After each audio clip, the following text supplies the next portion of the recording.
Geek Therapy Radio.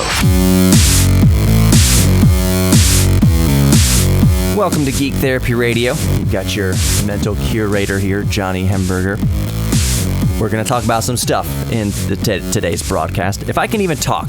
It's been a few days since I even recorded a podcast. There's just been a lot has been going on behind the scenes here at Geek Therapy Radio. I will keep some things sacred, but needless to say, certain things are moving forward and are going to likely occur a little bit earlier than anticipated. For those of you who know, and those of you who don't worry about it right now. Listen to the podcast is all I can say. Geek Therapy Radio podcast, available, of course, on the iHeartRadio app or your favorite podcast player. So just type in Geek Therapy Radio into whatever, Apple Podcasts, Spreaker, iHeartRadio. Look for the red, white, and black color scheme, and you know you got me, Johnny Hemberger, your mental curator, geeking out about all sorts of things. You can also reach out to me instantly. I mean, as quick as you can get to a computer or phone. geektherapyradio.com. There is the contact form.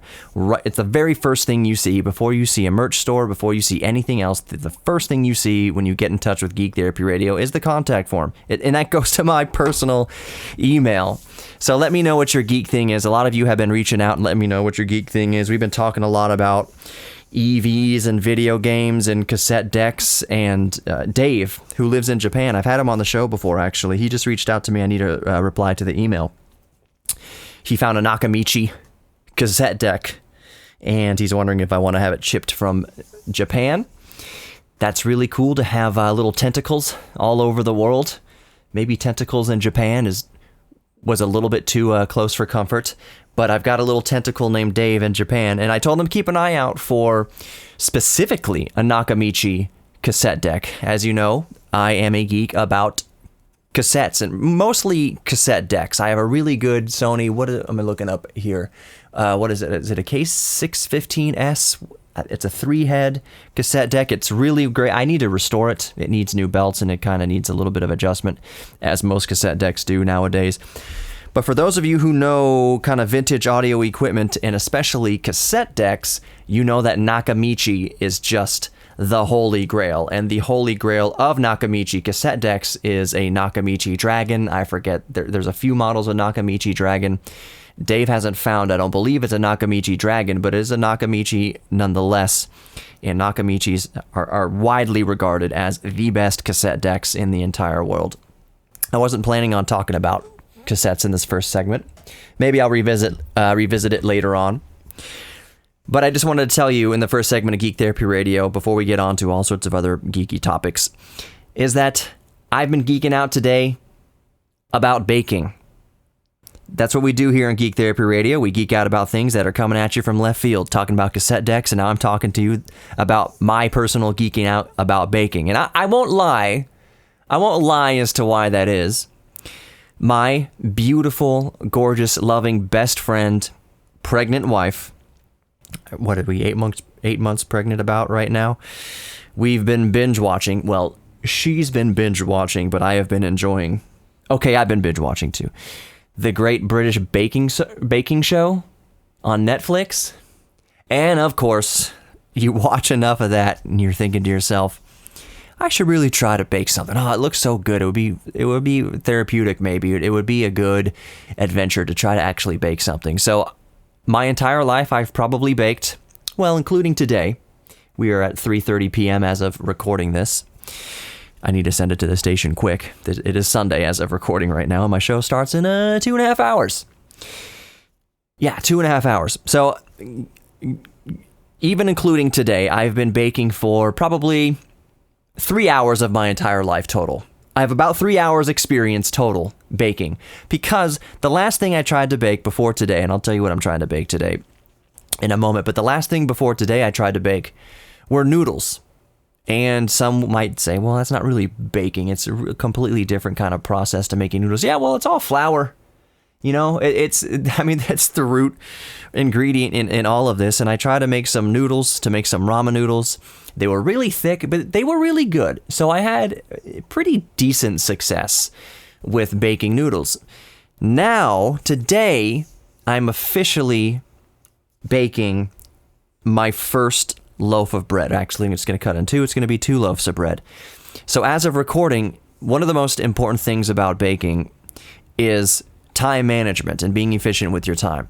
So I've kneaded the dough. The ingredients are very basic, and the bread is proofing right now. So it's about an hour or 2 of proofing, which is perfect for recording the radio show in the meantime and sending it to the radio station in the meantime. So as I'm recording right now, my very, very first batch of bread is proofing in the oven. The oven isn't on. I don't know if I'm doing this entirely right. That's the fun thing about it. I am video recording the entire process, and I will upload a video to YouTube of my very first attempt at baking bread.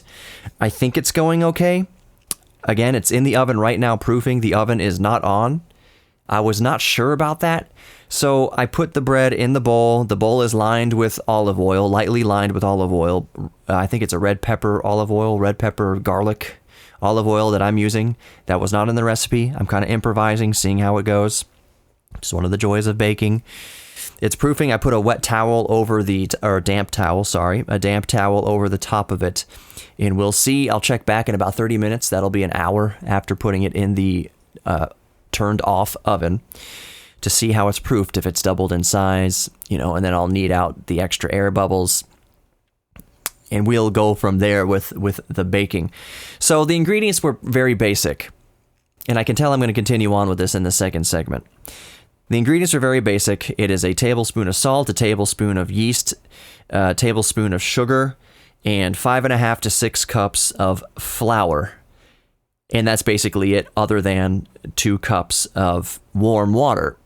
So first you're supposed to put in the yeast, in the salt with an asterisk there, because that confused me. Yeast, salt, sugar in the warm water, and mix it up until the yeast is completely dissolved. I did that. Now, I can't remember where I heard, maybe it was the British Baking Show, one of the contestants saying, you don't normally add the yeast to the water because it'll kill the yeast. Or add the yeast salt at the same time as the yeast because it'll kill the yeast. So this recipe calls for adding the yeast and the salt in the warm water along with the sugar all at the same time. That seems counterintuitive if what the baker on the show said, that salt kills the yeast if you put it in at the same time. We'll see. That's part of the grand experiment of it all. And I can hear the bump music playing, so that means we're coming to the break. I will continue with this conversation in a minute. You are listening to Geek Therapy Radio, which, at least for this first segment or two, is Bake Therapy Radio. More Geek Therapy Radio coming up. Don't go anywhere. If you're listening to the podcast, use this opportunity to, well, you've already downloaded the podcast. We're coming right back. Don't go anywhere.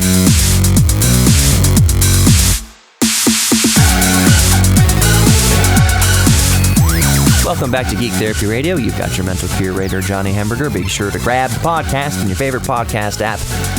Of course, we here at iHeartRadio prefer the iHeartRadio app. Just search for Geek Therapy Radio. Look for the red, white, black color scheme. And that's me, Johnny Hamburger, your mental curator. So we've been talking about baking in the last segment, and that I have attempted my first batch of bread ever. And the ingredients for this particular bread are very easy, very minimal. It's meant to be a very basic loaf of bread that you can bake in the shortest amount of time if you don't have a lot of ingredients. And that's one thing I've kind of been challenging myself with.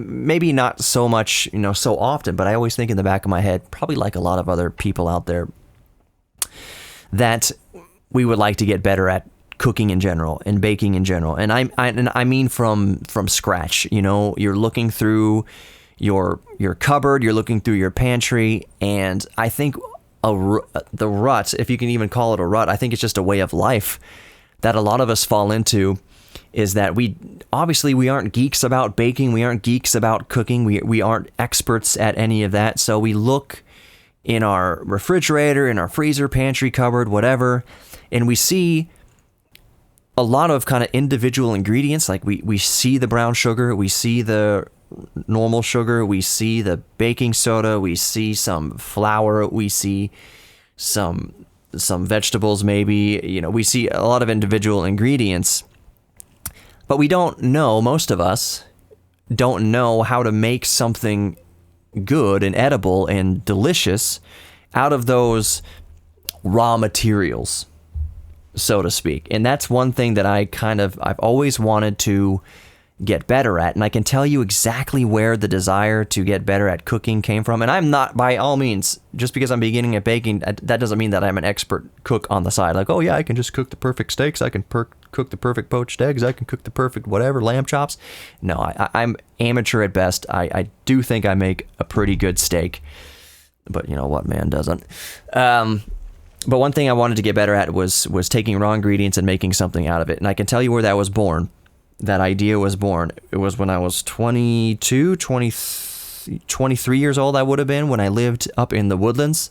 Shout out to the Woodlands. I lived up there on, what was it, Sawdust Road? Saw something. Logan's Mill Apartments. Was that what it was called? Logan's Mill? Anyways, I was broke. I was dirt poor broke. And I was a freelancer. I freelanced as an audio engineer, and I freelanced as a mixer. So I would mix albums for people. I would record people and mix albums for people and master albums for people. And I did that all freelance. And it was difficult, to say the least. I was broke all the time. I had been waiting tables, and I quit waiting tables to devote full effort into freelancing, and it was a friggin' grind. This was back 2006, 2007. I used to take my cheap laptop with an MP3 kind of sample for a client, and take the cheap laptop over to the public school where I could access the Wi-Fi. And I'd sit out there at like midnight, super sketchy. Everything about it looked super sketchy. And I would sit outside the public school at midnight so I could log into their Wi-Fi so I could email clients MP3 samples of the mix so far. And a lot of times emails were also, hey, I hate to bug you. If I discount the price a little bit, can you send me a little money a little bit early so I can pay rent or whatever? It was miserable. I was young. It was just, freelancing was miserable. I learned a lot. I kind of wouldn't wish it on my worst enemy. Point is, I was broke. And I remember looking in my pantry, and I've told a story before, where I had a bag of rice and a bag or a box of cat food. I had a cat at the time. And I was looking at it, and I was saying, the cat food is the tastiest thing in here. So I nibbled a few bits of cat food. And I don't think that's... I think a lot of us, even maybe somebody listening, has been in that position. A lot of people think, oh, cat food's gross. Yeah, wet cat food, for sure. It all has to be humanly edible. But the dry cat food, which is what I had, and I remembered from being a kid and trying my fair share of cat food, that I know what it tastes like. It doesn't really taste that bad. And I know right now, I'm 23 years old in this apartment, it is the most flavorful thing that I have. So I ate a couple little pieces of cat food, and I was just starving. My gut was just starving. So I had the bag of rice, and I probably had salt. Of course, I would have salt, and I probably had a few other basic ingredients. And even back then, at 22 years old, I didn't know how to properly, prepare rice. In that, really, I could have prepared, thinking back on it, I could have prepared a pretty decent bowl of rice just using water and salt. I could have just had kind of lightly salted rice and have filled my stomach with something. But I didn't know what I was doing. And that's kind of where it sparked. I was like, even if I am super broke, even if I have to grow my own food in my own backyard, and I had to have the raw sources of what our food is made out of, I would like to know how to put this stuff together and make something edible, nutritious. And then the third ideal thing down the line would be, if it tastes great, that'd be wonderful. So that's kind of where this idea sparked. I think having a kid, I'm about to have my first child. I think that kind of re-sparked the desire to learn how to make something from nothing. And I need to phrase that, I need to explain that a little bit. I say something from nothing. That doesn't mean it doesn't really come from nothing. I know a lot of you cooks and bakers say, if you have bought basic ingredients, you have something. You have all you need to make something delicious. The rut/way of life that most of us fall into is that we see all those basic ingredients, but we don't know how, and we can't picture what they can become. We can maybe have an idea of what they become, but we don't know, have the knowledge or skill set, have tried to make something out of it. So the lifestyle that most of us fall into is, I will just go to the supermarket, or worse, I will just go get fast food to fill my stomach, because making something from scratch, I don't know how to do it, plus it's hard to do, plus it takes time. So we just say, we'll just go to fast food, which is exactly why fast food exists. And I'm not knocking fast food. I freaking love Whataburger. But it's a kind of a lifestyle that we fall into. And maybe it's having a kid on the horizon. Maybe it's kind of this resparking. Well, fast food gets expensive. I mean, we all know that. If you ate fast food every day, some people eat fast food twice a day. I'm not even talking about people who are overweight. I'm saying just normal, healthy, average weight people. There are still a lot of people that eat fast food 4 to 6 or 7, maybe 4 to 10 times a week. 4 to 10 times a week. And I had to think about that myself. I said, that sounds like a lot. There's no way I eat fast food more than twice a week. Then you play it back in your head. No, I actually probably eat myself. I probably eat fast food probably 3 or 4 times a week, if I'm honest. Definitely at least once over the weekend. Definitely at least once, like after church for sure, because you're tired, you got up early, you don't want to go home and start cooking stuff. So you get some, I was going to say Chick-fil-A. Chick-fil-A is not open on Saturday. Maybe get some Raising Cane's, some Whataburger, some Dairy Queen. Oh, it's really good. But I didn't want to rely on that. I always wanted to know that if we were up a creek without a paddle, I almost cussed. If we're up a creek without a paddle and all I had to do was provide a meal for my family, or my wife had to do the same. If we had to provide a meal from our family, I want to be able to use what we already have. And my wife's a way better cook than me. I mean, it's not obviously not being sexist. I'm just saying she's practiced it more than I have. Way better cook than me. She's always like, I wonder if this is going to be good. It's always good. It's always delicious. Golly. So, anyways, I have taken the plunge a little bit with baking, because bread and baking is kind of the foundation of almost everything. If you know how to bake, then you have a pretty good foundation to make all sorts of other dishes. You can put meat in bread. You can put meat in a biscuit. You can make pie crust. You can make cakes. If you know how to bake, you're kind of halfway there to cooking. So I've taken my first step with the bread. The only ingredient I modified from the original recipe, which calls for normal olive oil, just to kind of coat the bowl and coat the pan, whatever you're baking with. I modified it to use that kind of onion, garlic, red pepper infused olive oil, and I think that's going to taste delicious, but we'll see how it goes. I can't wait. My mouth's watering just think about it. Even if it is terrible, I will still have learned something. So maybe in the break I will go check the proof, because it's been about 45 minutes as I'm recording. More Geek Therapy Radio coming up. Let's talk about more geek stuff.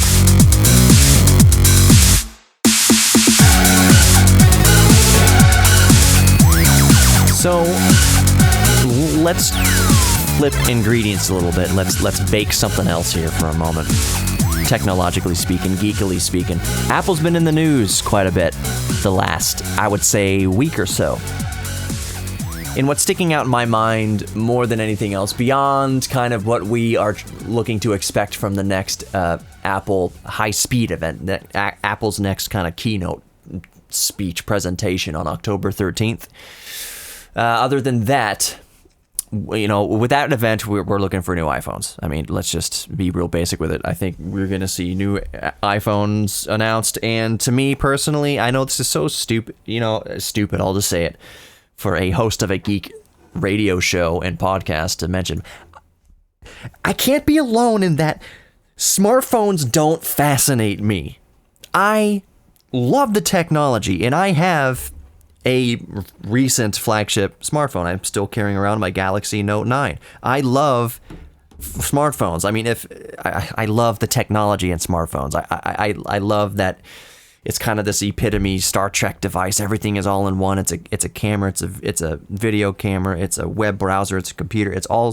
And very down on the list is it's a phone. I love the idea and the concept and just the technology behind it all, but smartphone news doesn't fascinate me. I can't remember the last thing that fascinated me with smartphone news. The most fascinating development in smartphones in recent memory are the folding smartphones with the folding screens, and that's just because the folding screen technology is the most fascinating thing to me. But when it comes to, this phone is faster than this other phone. Oh, this phone has more security features than the last phone. Oh, this phone has 120 hertz refresh rate screen. This phone has 16 cores or 12 cores or whatever. This phone has 12 gigs of RAM, 16 gigs of RAM. It doesn't... The specs are fascinating in that the footprint of the device and the efficiency of the device, but year over year, I am not hungry to get the latest and greatest smartphone. I just don't. I mean, I know a lot of you listening right now are rocking a smartphone, maybe 4 or 5 years old at this point. Are any of you listening right now still rocking a Galaxy Note 3 or a Galaxy Note 4 or a Note 5 or an S6 or an S7 or whatever on the Samsung side? Are you still rocking an iPhone 6, an iPhone 7, an iPhone 8 still now in 2020? And guess what? You're probably getting by just fine with it. You probably go to the smartphone store, go to Best Buy or whatever, and see the new latest and greatest $900 model of something. And to $1,200 to $1,400, the prices are crazy. And you're looking at your phone from 5 years ago and saying, what in the hell can this new phone do that this old phone can't?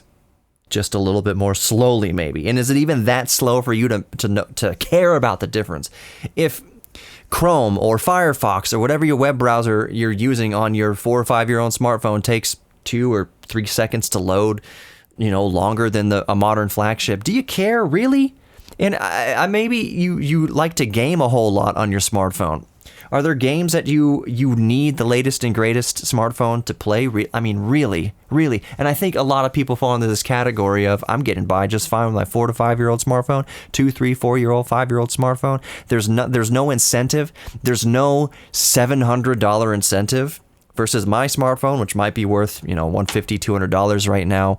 And going out and spending $900, there's no kind of $700 premium feature that's going to make it worth it to a lot of people. Maybe I struggle to say most people because obviously I'm not going to speak for most people, but I know if I feel a certain way, there are probably other people who feel a certain way.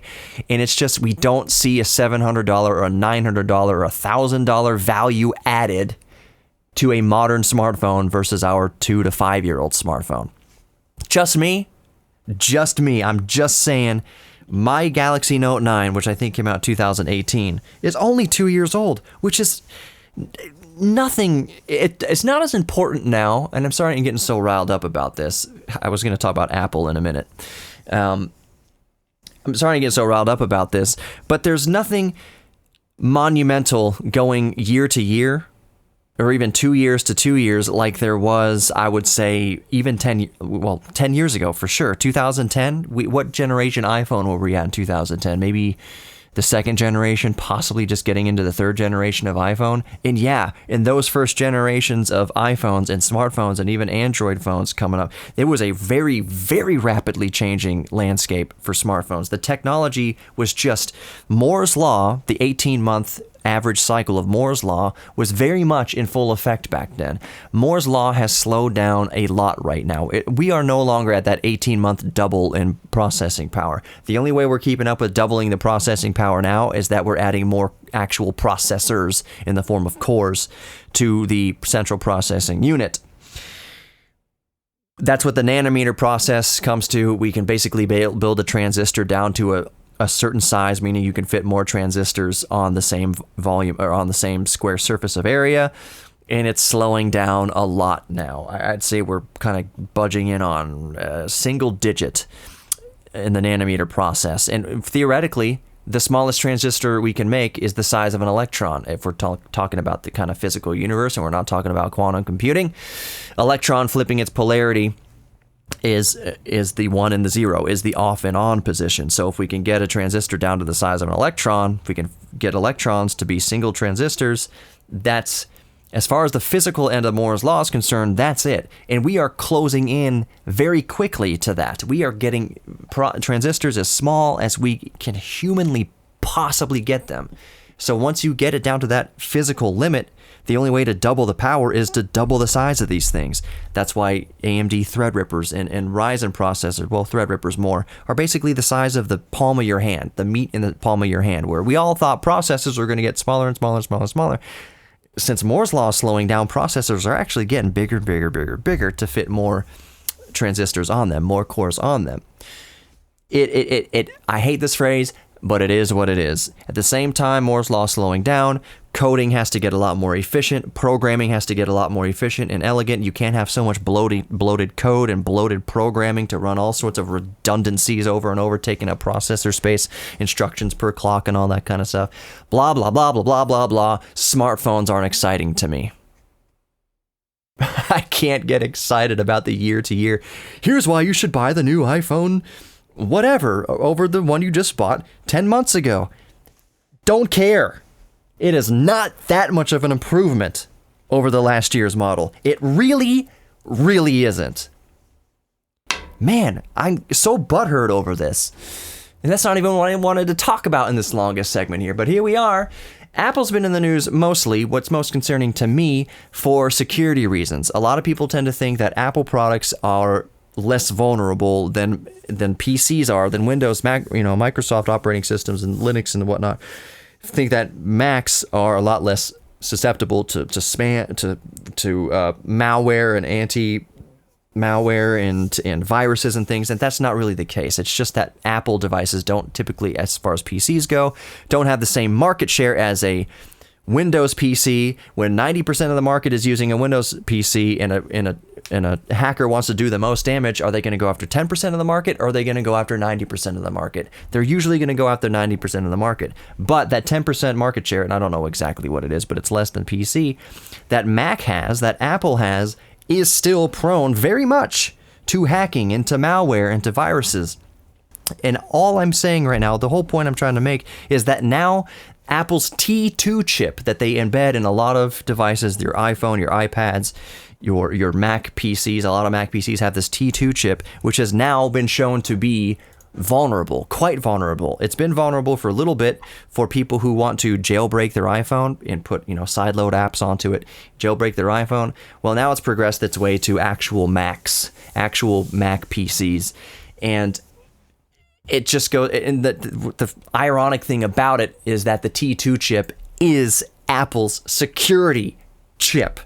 Its whole point of existing is to make sure that your data is encrypted and encoded, and even has hardware shutoffs to your microphone. So if you have a Mac laptop and you close the lid of the laptop, the microphone cannot be on because the T2 chip has a hardware level disconnect from the microphone. So no one can hack into your microphone and hear your conversations with the lid closed. The T2 chip handles all that, and now the T2 chip is vulnerable. That's sad and ironic, and I'm not saying that if you have a Mac right now, you need to go and do all these expensive updates or take it to the Genius Bar or whatever. I don't think you have a whole ton to be concerned about. You do and you don't, because I think in the end, if you do have a Mac device, if you have an iOS, if you have an iPhone, an iPad, whether you're running Mac OS on a Mac laptop or an iMac, or you're running iOS on a tablet or your iPhone, even though they're branching a little bit.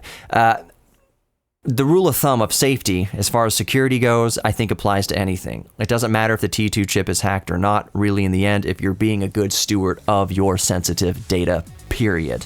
Do not keep your credit card numbers on your Mac or your PC. Do not keep your social security number. Do not keep any sensitive information on the actual drive itself. And God forbid, do not ever put that information on the cloud. So however iMacs get hacked, however Macs get hacked, or iPhones get hacked, just be good stewards with your sensitive data and you'll be fine. More Geek Therapy Radio coming up. Welcome back to Geek Therapy Radio. You've got your mental curator, Johnny Hemberger. Let me just take a sip of my beer here on the air. Oh, yeah. What am I drinking today? This is not any sort of sponsorship. I'm just telling you what I'm drinking. Founders. Close your ears, children. It's Founders Dirty Bastard Scotch Style Ale. It is an 8.5% alcohol content by volume. Pretty much wine. Not really. Wine can be... Well, can wine get that low? I'm not a wine snob. I don't really know. I don't know the specifics, but the normal typical beer is going to be around 4%, 4.5%. This is more percents. So, anyways, it's Sunday, y'all. It's Sunday. Moving on. So as most of you know, especially those who've been listening to the podcast, I have been shopping for and in the hunt for my next daily driver. I've got my son on the way, Rowdy, which is my 2010. I'm repeating it for the radio audience, so I might just be catching in the car who may not be familiar with Geek Therapy Radio, because I know my podcast listeners know what kind of cars I drive. They know all about it because I am an open book. But my car that I drive, for those of you just driving around, is a 2010 Audi S5 4.2 naturally aspirated V8, 4.2 liter naturally aspirated V8, 6-speed manual transmission, and 3 pedals just as God himself created. So, while I call her Rowdy. She's a black beauty. I've got the Star Trek Federation sticker on the back. The license plate holder says my other car is a DeLorean. It's a geek car, and I friggin' love it. I love Rowdy. About 143,500 miles. How many kilometers is that? That's close to 300,000 kilometers, probably, just off the top of my head, thereabouts. I might be off. Anyways, great car, love it. But it's a coupe, and baby on the way, infant, carrying an infant around, car seat, everything. Yes, it works in a pinch. I have test fit the car seat in the back. It works. Whoever's the passenger has to sit a little closer, well, a lot closer to the dashboard, but it functions. And so I'm thinking, and I told my listeners and podcast listeners, they know that I've been in the hunt to make my next daily driver an EV. Now, half of you are cringing at that. Half of you are saying hooray to that. There's a whole lot of misinformation everywhere. Lots of virtue signaling, lots of ignorance. It's a going EV is kind of a divisive issue, a divisive topic. There's a lot of things that people just don't know. And auto manufacturers haven't really done a good job of educating the masses about what EVs are and what they aren't. Range anxiety, all that stuff. So anyways, I've been in the hunt for an EV from a next daily driver because I thought maybe now all the numbers would be right. There are going to be good EVs coming off lease this year. Maybe it can all work out. So I have my heart settled on a Chevy Bolt with a B, which you can get off lease. 2017's the year they came out in the United States, at least. They're called Opel Ampera or something in Europe.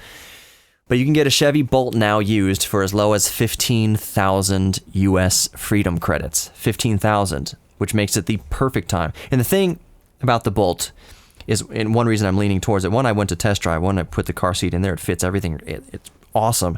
But the big thing about the Bolt is that the range is EPA estimated at 238 miles of range. That's what probably most gasoline vehicles get on a tank of gas. That's about what I get in Rowdy. With a 4.2 V8, I get about 250 miles of range to a 15-gallon gas tank in Rowdy. So the Bolt gets that with electricity, and many owners are pushing it well beyond that. They're getting 270 miles of range. A lot of owners are getting 300 miles of range. And this isn't hypermiling. This isn't being a douchebag on the freeway in the left lane going 55 miles an hour when everyone else around you in Houston's doing 90. That's not what it's just going 70 miles an hour down the freeway normally, and you're getting, a lot of customers are pushing it to 300 miles. Needless to say, it's gasoline well, it's less than diesel, let's be honest. Maybe not a diesel dually, but it's the normal range for a gas tank. It's normal range for a diesel tank, in a truck at least, diesel talking. Good range, and the price has come down on the used market to make it, in my mind, the perfect time to go EV if you were thinking about going EV, and I'm in that boat thinking about going EV with a 2017 Chevy Bolt. I went to Texas Direct Auto with Rowdy just to see what they would offer on the trade-in. It was insulting, to be blunt. The trade-in, they evaluated online what the trade-in was worth, and it was insulting. I knew that the trade-in would be low, but I was willing to take a hit if the numbers would still add up. But it was way low. Classic Chevrolet offered me $2,200 more for Rowdy trade-in than Texas Direct Auto. Also, not to crap on Texas Direct Auto too much, because I know a lot of people have good experience with them. I like the customer service. I like going to Texas Direct Auto, but I wanted to look at the Bolt, and the Bolt I wanted to look at, the battery was dead. It's a common issue with car dealers, especially used car lots, that they can't get through their minds that they need to plug in an EV. You need to plug it in because you want to have someone coming in to test drive it, look at it, and the thing is dead. How embarrassing is that for a car dealership? And again, I'm not trying to be harsh on Texas Direct Auto, but come on, anybody who's carrying an electric vehicle, you gotta keep that thing charged up. You have to keep that thing charged up. You have to. So anybody who owns a car dealership right now who has EVs, plug it in. Just plug them in once in a while. Like you charge your phone. People think, oh, what a hassle it is to plug in an EV. Is it a hassle to plug in your cell phone? You do it every single day. That's the same thing with an EV. Just plug it in. Anyways, I didn't wind up getting the EV or the Bolt right now because, you know what, if the trade-in value is going to be like that, then I'm going to sell it privately. You can sell Rowdy all day long privately for over $10,000, and that's not even being facetious. If you go to bringatrailer.com, the type of person looking for a 4.2 naturally aspirated V8 Audi S5 coupe with a 6-speed manual transmission is a very specific type of buyer. It's not Joe Schmo coming off the street who's going to see the manual transmission and not know how to drive it and therefore not make an offer on it. There are manual transmission drivers still out there who want that small block naturally aspirated V8 with the manual transmission, and they know what the value is. They know what it's worth. And you'll go to bringatrailer.com and you'll see they are all going for over 10 grand. I'm not saying that I want 15, 20 grand. It's a higher mileage vehicle, 143,000 miles. But the lowball offer from Texas Direct Auto, at least, was like eye-wateringly low. So I didn't pull the trigger. I didn't trade it in. I didn't get the Bolt this weekend because it's a lot wiser for me to just put Rowdy's best shoes on, give her some makeup, and try to sell her. Likely through Bring a Trailer. Go to the right buyer rather than somebody who doesn't know what the thing is coming off the streets, who's just looking for an automatic whatever, like most people. Put it in front of a more specialized buyer, and I'll make my dollar stretch a lot longer. So the argument with the EV, and all I'm getting at here in this segment, was that a lot of people say it's mining lithium. I'll just go right down to it. Mining lithium is terrible for the environment. I 100% agree. I have been saying on my radio show for a long time that mining lithium is diabolically disastrous for the environment, and that you're not really doing the offset for environmentalism reasons that you think you're doing with an EV. Some people say, I drive around because I don't feel guilty about what's coming out of the tailpipe. On average, you have to drive that EV 90,000 miles before you start offsetting the carbon footprint it took to make the EV. I know this, and I'm in the market for an EV. I know this, and it's almost entirely due to the lithium that has to be mined for lithium ion or lithium polymer battery packs. I know this. What I also know is that battery technology evolves rapidly. We are rapidly getting onto a more sustainable, renewable, more efficient, just better product of battery that holds better charge and charges a lot faster. We are working our way towards that. Lithium is in everything. Lithium is in your phone. Lithium is in your freaking laptop. Lithium is everywhere. It's not just current EVs that use lithium. We need to get off lithium, period. And to hold that against EVs right now is a little bit too judgmental if you have a cell phone in your pocket. Everything uses lithium right now. But like with anything else, we will evolve. Thank you for listening to Geek Therapy Radio. Please remember that you are worthy of love. Take care. Talk to you next time. If you're a business owner and you're interested in sponsoring Geek Therapy Radio, just get at me. GeekTherapyRadio.com. That's GeekTherapyRadio.com. I would love to talk to you. Have a great week, everybody.